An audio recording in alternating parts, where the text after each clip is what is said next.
مقامات ولایت قزاقستان شمالی می گفتند که برای همه گونه آبخیزی آمادگی دیدند. زیر آب ماندن دهه بلشه مالیشکا برعکس گفته آنها را نشان داد. ویدیوهای الهام بخش که خدمات مطبوعات حکومت نشر کرد وضع فاجعه بار را نشان نمی دهد. به گفته ساکنان مردم از بلشه مالیشکا کوچانیده شدند زیرا خوف آبخیزی زیاد است.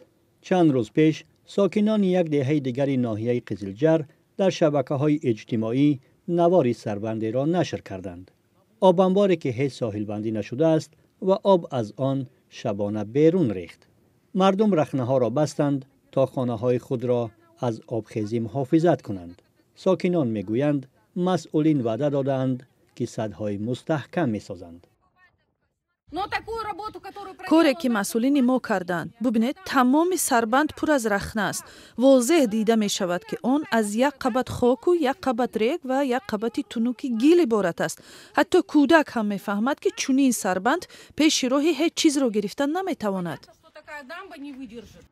بهار سال 2024 نیز دهه پریبرژنی زیر آب بود و مردم از آفت طبیعی به گونه نجات یافتند.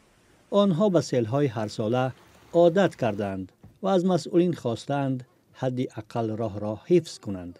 زیرا حالا دهه در احاطه آب مانده است و یگانه راهی رسیدن به دهه با کشتی است. بهتر می بود 1.5 یا 2 کیلومتر همین راه را بلندتر می کردند. در این حالت شاید ما در جزیره قرار نمی گرفتیم و چنین نگرانی هم نمی بود. ما مثل آدمان متمدن آرامانه راه می کردیم. وزارت حالتهای اضطراری نیروی خود را اساساً در نواحی ولایت قزاقستان شمالی که وضع خیلی وزنین است سفربر کرده است. اما آب به مرکز ولایت شهر پتروپاولوسک نزدیک می شود. بعضا در زندگی چنین حالتها هم پیش می آیند. حالا این دویم اوشونه است. اوشونه یکم در زیر آب است. حتی تریزه هم دارد.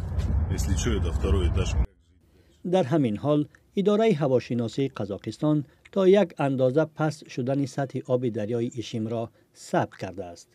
در نزدیکی این آب انبار تقریباً 10 دهه از جمله پتروپاولوسک جایگیرند. ساکنان میگویند حالا وقت خاطر جمع شدن نیست.